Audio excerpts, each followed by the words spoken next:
नमस्कार दोस्तों, स्वागत है आपका आपके अपने चैनल धार्मिक दर्शन में। कुंती पुत्र धर्मराज युधिष्ठिर श्री कृष्ण से कहने लगे कि हे भगवान, आषाढ़ शुक्ल देवशयनी एकादशी तथा चातुर्मास्य माहात्म्य मैंने भली प्रकार से सुना। अब कृपा करके श्रावण कृष्ण एकादशी का क्या नाम है सो बताइए। श्री कृष्ण भगवान कहने लगे कि हे युधिष्ठिर, इस एकादशी की कथा एक समय स्वयं ब्रह्मा जी ने देवर्षि नारद से कही थी, वही मैं तुमसे कहता हूँ। नारद जी ने ब्रह्मा जी से पूछा था कि हे पितामह, श्रावण मास के कृष्ण पक्ष की एकादशी की कथा सुनने की मेरी इच्छा है, उसका क्या नाम है, क्या विधि है और उसका महात्म्य क्या है, सो कृपा करके कहिए। नारद जी के ये वचन सुनकर ब्रह्मा जी ने कहा, हे नारद, लोगों के हित के लिए तुमने बहुत सुंदर प्रश्न किया है। जैसे वर्ष में आने वाली सभी एकादशी तिथि महत्वपूर्ण होती है, वैसे ही सावन माह में आने वाली एकादशी का भी बहुत महत्व है। सावन माह में आने वाली एकादशी को कामिका एकादशी कहा जाता है। एकादशी का व्रत भगवान विष्णु को समर्पित है। इस दिन जातक व्रत रख विधि पूर्वक प्रभु नारायण की पूजा करते हैं। मान्यता है कि जो व्यक्ति कामिका एकादशी का व्रत रखता है, उसे अपने जीवन के सारे पापों से मुक्ति मिल जाती है। साथ ही भगवान विष्णु का आशीर्वाद भी ऐसे व्यक्ति पर बना रहता है। इस व्रत को रखने वाले व्यक्ति को जल्दी यमराज की दर्शन भी नहीं होते हैं। उन्हें उत्तम लोक की प्राप्ति होती है। इस व्रत को रखने से वाजपेय यज्ञ करने का फल प्राप्त होता है। पुराणों में वाजपेय यज्ञ को बहुत ही श्रेष्ठ बताया गया है। कामिका एकादशी का व्रत रखने से आभूषण पहनाए हुए बछड़े के दान के बराबर पुण्य लाभ संभव है। इस दिन भगवान विष्णु के समक्ष तुलसी की मंजरी चढ़ाने से व्यक्ति पाप मुक्ति होता है। लेकिन इस बात का ख्याल रखें कि एकादशी के दिन तुलसी को हाथ न लगाएं। इसलिए आप इसे पहले ही तोड़कर रख लें। ऐसा माना जाता है कि कामिका एकादशी की रात्रि को दीपदान तथा जागरण के फल का महात्म्य चित्रगुप्त भी नहीं कह सकते।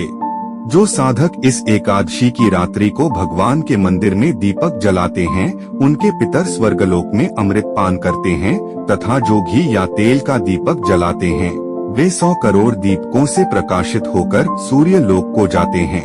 मान्यता है कि इस दिन भगवान विष्णु के उपेंद्र स्वरूप के साथ भगवान शिव की पूजा करने से हर बिगड़े काम बन जाते हैं। ब्रह्मा जी कहते हैं कि हे नारद, ब्रह्म हत्या तथा भ्रूण हत्या आदि पापों को नष्ट करने वाली इस कामिका एकादशी का व्रत मनुष्य को यत्न के साथ करना चाहिए। हिंदू शास्त्रों के अनुसार कामिका एकादशी को जाने अनजाने में हुए पापों की मुक्ति दिलाने वाली एकादशी कहा जाता है। कामिका एकादशी की पूजा से सभी देवता, गंधर्व और सूर्य की पूजा का फल मिल जाता है। कामिका एकादशी का व्रत करने से भगवान शिव और भगवान विष्णु का आशीर्वाद मिलता है। इस व्रत को करने से व्यक्ति के जीवन में सभी सुखों की प्राप्ति होती है और सभी कष्टों का अंत होता है। एकादशी में पूजा के व्रत के कथा का श्रवण करने का विधान है। मान्यताओं के अनुसार एकादशी कथा के श्रवण के बिना अधूरी मानी जाती है। तो चलिए श्रवण करते हैं एकादशी की पावन कथा। लेकिन दोस्तों, कथा को पूरा सुनने से और श्री हरि का जयकारा लगाने से ही कथा का लाभ होता है। तो दोस्तों, कमेंट में जय श्री हरि जरूर लिखें। चलिए श्रवण करते हैं कामिका एकादशी की कथा। कालांतर में किसी गांव में एक बेहद बलशाली क्षत्रिय रहता था। उसे अपने बल पर बेहद अहंकार का भाव था।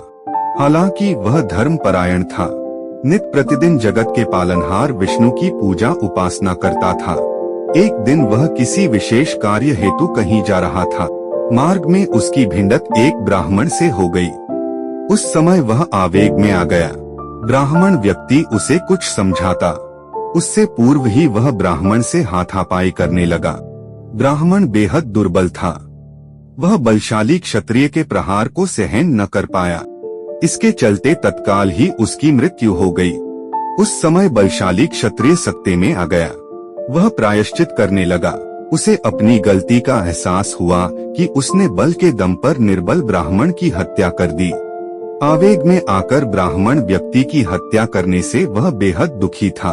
यह सूचना पूरे गांव में आग की तरह फैल गई। क्षत्रिय व्यक्ति ने गांव वाले से क्षमा याचना की। साथ ही ब्राह्मण का अंतिम संस्कार विधि विधान से करने का वचन दिया। हालांकि पंडितों ने अंतिम क्रिया में शामिल होने से इनकार कर दिया। उस समय क्षत्रिय ने क्षमा याचना कर फल जानना चाहा।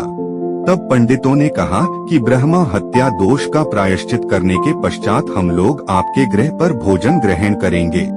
यह सुन क्षत्रिय ने ब्रह्मा हत्या दोष प्रायश्चित करने का उपाय पूछा। पंडितों ने कहा कि सावन मास के कृष्ण पक्ष की एकादशी तिथि को विधि विधान से जगत के पालनहार भगवान विष्णु की पूजा उपासना करें, साथ ही ब्राह्मणों को भोजन कराएं और दान दक्षिणा दें। ऐसा करने से आप ब्रह्मा हत्या दोष से मुक्त हो जाएंगे। कालांतर में क्षत्रिय ने ब्राह्मण व्यक्ति का दाह संस्कार किया। ब्राह्मणों के वचनानुसार सावन मास के कामिका एकादशी तिथि पर क्षत्रिय ने विधि विधान से भगवान विष्णु की पूजा उपासना की, साथ ही ब्राह्मणों को भोजन कराकर दान दक्षिणा दिया। उसी रात क्षत्रिय के सपने में भगवान विष्णु आकर बोले, तुम्हारी भक्ति से मैं प्रसन्न हूँ। आज के दिन विधि विधान से तुमने मेरी पूजा की। इस व्रत के पुण्य प्रताप से तुम्हें ब्रह्मा हत्या दोष से मुक्ति मिल गई है। तब से प्रत्येक वर्ष की श्रावण कृष्ण एकादशी पर कामिका एकादशी का व्रत रखा जाता है। तो दोस्तों, यदि यह वीडियो आपको अच्छी लगी है तो वीडियो को लाइक, कमेंट और शेयर करें, और आप हमारे चैनल में नए हैं तो चैनल को सब्सक्राइब भी जरूर करें ताकि आप ऐसे ही महत्वपूर्ण जानकारी प्राप्त कर सके। धन्यवाद।